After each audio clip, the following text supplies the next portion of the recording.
नमस्कार. MN न्यूजमध्ये आपले सर्वांचे मनापासून स्वागत.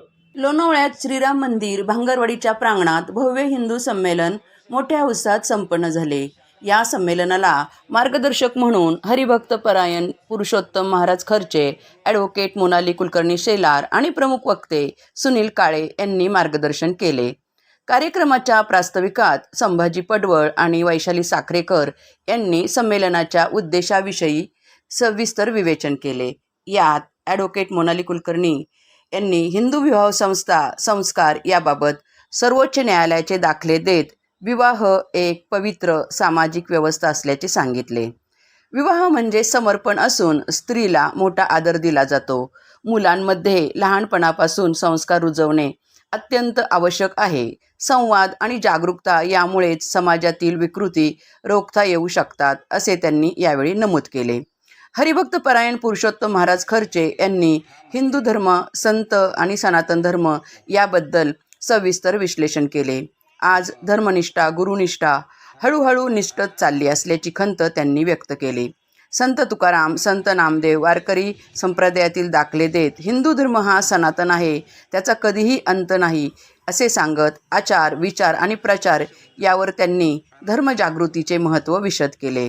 तर प्रमुख वक्ते सुनील काळे यांनी स्वातंत्र्य मिळाल्यानंतरच्या काळात राष्ट्रीय स्वयंसेवक संघाने हिंदू धर्म कसा टिकून राहील, पुन्हा आधीसारखा भारत कुणाच्या गुलामगिरीत जाणार नाही यासाठी संत महंत यांच्या भेटीगाठी घेऊन त्यातील दोष यांचे निवारणासाठी प्रयत्न करीत आहेत. याबाबत विश्लेषण केले. पाहूया हिंदू संमेलनाचा वृत्तांत. आपण या ठिकाणी संयोजक यांना निमंत्रित केलेलं आहे.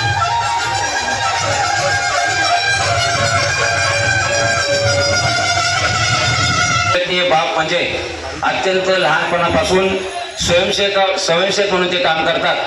शाखा मुंबई, जुन्नर तालुका, कालिवा असा त्यांचा प्रवास. जेव्हा आपण बोलतो ना, तर त्या संस्थेमध्ये असणारे जे महत्त्वाचे घटक असतात याला अगदी सर्वोच्च न्यायालयाने देखील अगदी प्रत्येक वेळेला नमूद केलेलं आहे. जेव्हा कधी महत्त्वाचे आदेश होतात, जेव्हा सुप्रीम कोर्टाकडनं, उच्च न्यायालयांकडनं सुद्धा जेव्हा कधी महत्त्वाचे निर्णय येतात आणि आपण त्यात वाचता, तेव्हा आपल्याला कळतं की हा हिंदू धर्म आणि त्याच्यामधील ही जी विवाह संस्था आहे याचं महत्त्व किती मोठं आहे. ही जी संस्था असते ना, ही अजोड आहे.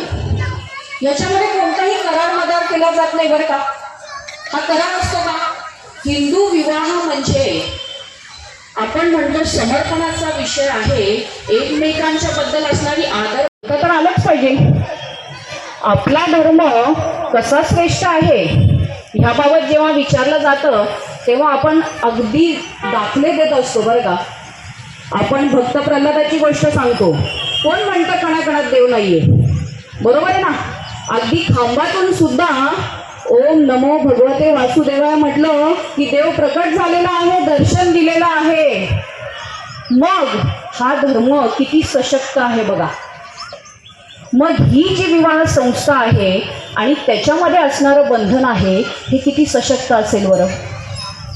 एकमेकांचा आदर करणं, एकमेकांची जपणूक करणं आणि एकवचनी एक पत्नी असे असणारे आपले प्रभू श्रीराम यांचा जेव्हा आपल्या हिंदू धर्मामध्ये आपण आदर करतो, त्यांची पूजा अर्चा करतो, म्हणजेच कुठेतरी जाऊन हे सगळे संस्कार आपल्यामध्ये रुजवले जातात.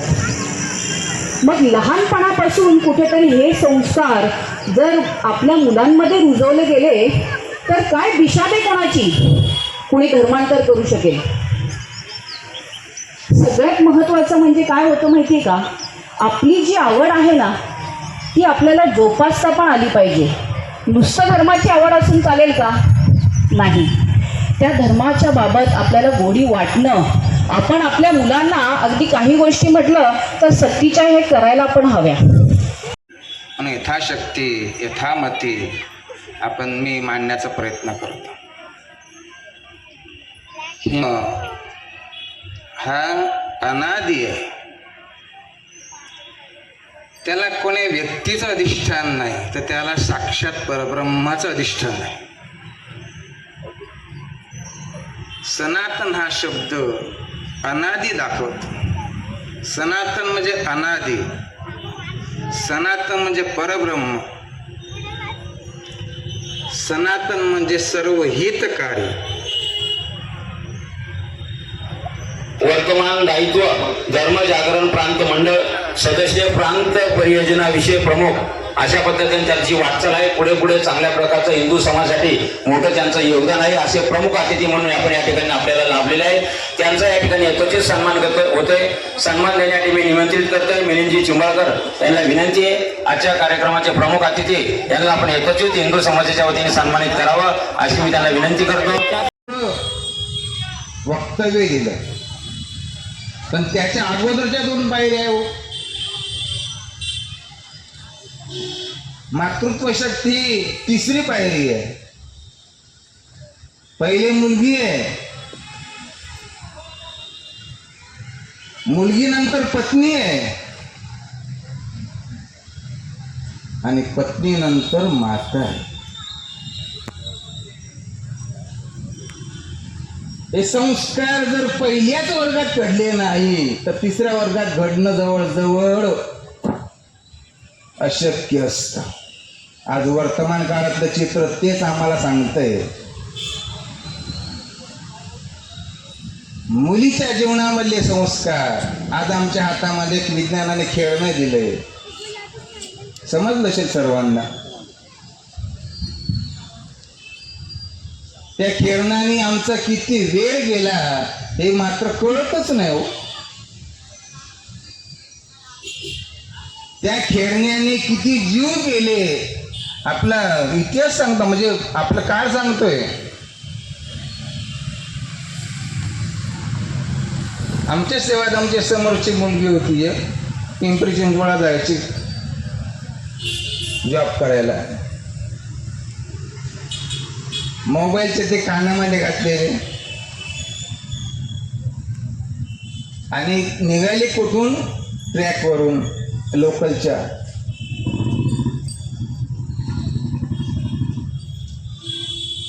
आम्हीच जर आमचे कान बधीर करून घेतले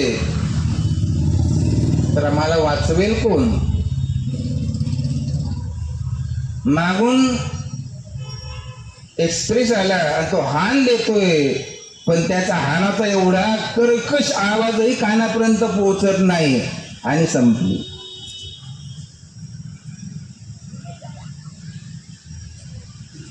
कोणी सेल्फी घेताना संपतो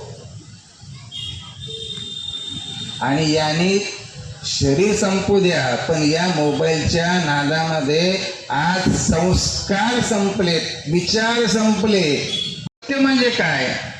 सत्य म्हणजे ज्याच्यामध्ये कधीही कोणीही कुठलंही परिवर्तन करू शकत नाही, त्याला सत्य म्हणतात. सनातन धर्म हा सत्य आहे, कारण तो अनादी आहे आणि त्याच्यामध्ये कोणी परिवर्तन करू शकत नाही. लौकिक असं चिंतन वारकरी संप्रदायाचे भूषण श्री हरिभक्तीपरायण पुरुषोत्तम महाराज खर्चे यांनी आपलं अत्यंत सुंदर आपल्या या ठिकाणी व्याख्यान त्यांनी दिलेलं आहे. संत चरित्रांती संत वाङ्मय आपल्या हिंदू संस्कृती आपल्या धर्मामध्ये अत्यंत श्रेष्ठ आहे. धर्माचे पालन करणे, पाखंड खंडन, मुलीचा धर्म काय आहे, पत्नीचा धर्म काय आहे, आईचा धर्म काय आहे, ह्या धर्माचं शिकवण खऱ्या अर्थाने संत वाङ्मयाने आपल्याला मोठ्या प्रमाणात दिले. ज्यांना प्रमुख वक्ते म्हणून आपण या ठिकाणी प्राचारण केलं. अत्यंत जुन्नर या ठिकाणी शिवजुलमी मुलीवरून या ठिकाणी श्री सुनीलजी काळेसाहेब आपण या ठिकाणी आलात, आपलं या ठिकाणी मनोगत व्यक्त करावं असं मी त्यांना विनंती करतो. हिंदू धर्मासाठी, आपल्या देशाच्या रक्षणासाठी बाहेर आलात म्हणून हे सज्जनांचं संमेलन आहे आणि ते विराट हिंदू संमेलन आहे असं आम्हाला वाटतं. स्वाभाविक आहे, संघाला 100 वर्ष पूर्ण झाली असं पूर्ण विश्वामध्ये त्याचा एक बोलबाला आहेच. पण संघाची निर्मिती का झाली, त्याचं काय कारण असेल? तसं महाराजांनी सांगितलं, अनेक गीतेची उदाहरणं दिली, त्याच्यामध्ये सांगितलं की संघ शक्ती कलियुगे युगे, भविष्यात ही संस्कृती हा धर्म. 1925 साली संघाची स्थापना झाली. त्या स्थापनेच्या अगोदर देशाची व्यवस्था प्रचंड वाईट होती. जर आपण थोडासा इतिहासामध्ये गेलो तर स्वाभाविक लक्षात येतं की आपण गुलाम होतो, आपण पारतंत्र्यात होतो. परंतु ज्यावेळी संघाची स्थापना करण्यापूर्वी डॉक्टरांना विचार आला की आपण संघटन करू, पण आपण गुलाम का झालो? आपल्याकडे एवढं वैभव्य आहे, इतके महापुरुष आहेत, अनेक देवदेवतांचे चरित्र आहे, जेवढे शौर्य करू शकतो तरीही आम्ही गुलाम. बरं, एक दोन असं नाही, हजारो वर्ष गुलाम. मग एवढा असतानाही आम्ही गुलाम का झालो? म्हणून इतिहासाकडे जाणं फार गरजेचं आहे. तो इतिहास वाचला पाहिजे. ज्या इतिहासामध्ये आपल्याकडून काही चुका झाल्यात का त्याने थोडंसं चिंतन केलं पाहिजे. भविष्य गगनी भरारी घेण्या भूतकाळाचे भान हवे, वैभवशाली राष्ट्र घडविण्या इतिहासाचे ज्ञान हवे. तो डरकारीच मारेल. अरे बाबरो औरंगजेबो अब तो होश में आओ. अरे ओ बाबरो औरंगजेबो होश में आओ. तुम्हें जन्मा है जिस माटी ने अब तो उसके हो जाओ. कब तक आस्तीनों में तुम्हारा जहर हम पालेंगे? कब तक भाईचारा सिर्फ हम अकेले ही निभाएंगे? बात बनने को नजर डाली हमारी बेटियों पर तो नोच डालेंगे कि जैसे भट्टियों में ढल रही है धार शस्त्रों की, ढल रही है रन में ज्वाला जवानी आर्य पुत्रों की. हम शिवाजी के वंशज हैं, पिया शौर्य खुट्टी में है हिम्मत तो आ जाओ, आग बंदी है इस मुट्ठी. अशाच ताज्या घडामोडी पाहण्यासाठी MN न्यूजला लाईक करा, शेअर करा आणि सबस्क्राईब करायला विसरू नका. धन्यवाद.